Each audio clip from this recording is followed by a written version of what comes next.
உங்கள் சத்யாவில் full Moon sale காலை 9 மணியிலிருந்து இரவு 12 மணி வரை. மே 1 ஒரு நாள் மட்டும்.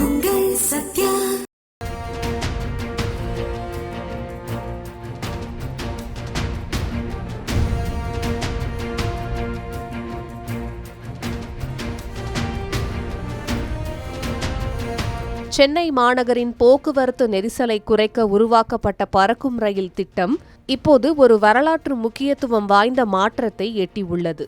மத்திய மற்றும் மாநில அரசுகளுக்கு இடையே ஏற்பட்டுள்ள புதிய புரிந்துணர்வு ஒப்பந்தத்தின்படி இத்திட்டம் முழுமையாக தமிழக அரசின் கட்டுப்பாட்டிற்குள் வரவுள்ளது.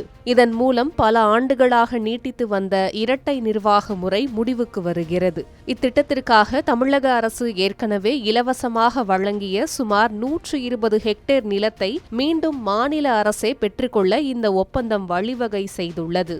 மேலும் சென்னை கடற்கரை, கோட்டை, பூங்கா போன்ற முக்கியமான ரயில் நிலையங்களில் உள்ள ரயில்வேக்கு சொந்தமான இடங்கள் சந்தை மதிப்பில் 1.5% என்ற குறைந்த குத்தகை அடிப்படையில் தமிழக அரசுக்கு வழங்கப்பட உள்ளன.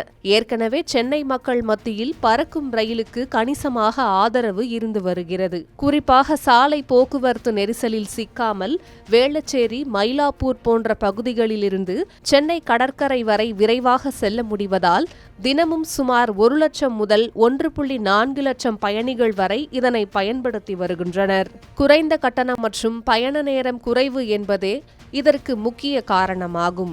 இருப்பினும் ரயில் நிலையங்களில் போதிய பராமரிப்பு இல்லாமை, பாதுகாப்பு குறைபாடு மற்றும் வணிக வளாகங்கள் பயன்பாட்டுக்கு வராதது போன்ற புகார்கள் பயணிகளிடையே ஒருவித அதிருப்தியை ஏற்படுத்தியுள்ளது. இந்த குறைகளை நிவர்த்தி செய்யும் வகையில் ஒப்பந்தம் கையெழுத்தான 90 நாட்களுக்குள் எம்ஆர்டிஎஸ் ரயில் நிலையங்களின் மேலாண்மை, டிக்கெட் வழங்கும் பணி, பாதுகாப்பு மற்றும் இதர வணிக ரீதியான செயல்பாடுகள் அனைத்தும் தமிழக அரசின் வசம் ஒப்படைக்கப்படும். ரயில்வே நிர்வாகம் இந்த பணிகளிலிருந்து விலகிக் கொள்ளும். இருப்பினும் ரயில்களை இயக்குவது, ஓட்டுநர்கள் மற்றும் தொழில்நுட்ப பராமரிப்பு போன்ற பணிகள் அடுத்த 2 ஆண்டுகளுக்கு தெற்கு ரயில்வே வசமே இருக்கும்.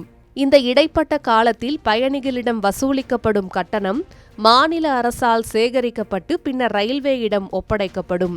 எம்ஆர்டிஎஸ் திட்டத்தின் முதற்கட்ட பணிகளை மத்திய அரசு முழுமையாக நிதியளித்து முடித்த நிலையில் 2ஆம் கட்ட பணிகளில் மத்திய மற்றும் மாநில அரசுகள் 1:2 என்ற விகிதத்தில் செலவை பகிர்ந்து பொறுப்பேற்கும் போது ரயில்வே செய்த முதலீடுகளுக்கு தமிழக அரசு இழப்பீடு வழங்கும். டெப்ரிசியேஷன் கணக்கிடப்பட்டு நியாயமான விலையில் இந்த சொத்துக்கள் கைமாற உள்ளன. இந்த நிர்வாக மாற்றத்தின் மிகப்பெரிய பலன் எம்ஆர்டிஎஸ் திட்டம் சென்னை மெட்ரோ ரயில் நிறுவனத்துடன் இணைக்கப்படுவதுதான். இதன் மூலம் பயணிகள் ஒரே டிக்கெட்டில் மெட்ரோ மற்றும் பறக்கும் ரயிலில் பயணிக்கும் ஒருங்கிணைந்த பயண வசதி உருவாகும். மெட்ரோ தரத்திற்கு இணையான ரயில் நிலைய பராமரிப்பு, மேம்படுத்தப்பட்ட பாதுகாப்பு வசதிகள் மற்றும் ரயில் நிலையங்களை மேம்படுத்தி சிறந்த வணிக வளாகங்களை உருவாக்குதல் போன்ற ஆக்கப்பூர்வமான மாற்றங்களை சென்னை மக்கள் விரைவில் எதிர்பார்க்கலாம். ஒட்டுமொத்தமாக இந்த மாற்றம் சென்னையின் பொது போக்குவரத்து அமைப்பை நவீனமயமாக்கி பயணிகளுக்கு உலகத்தரம் வாய்ந்த அனுபவத்தை வழங்கும் என்பதில் ஐயமில்லை.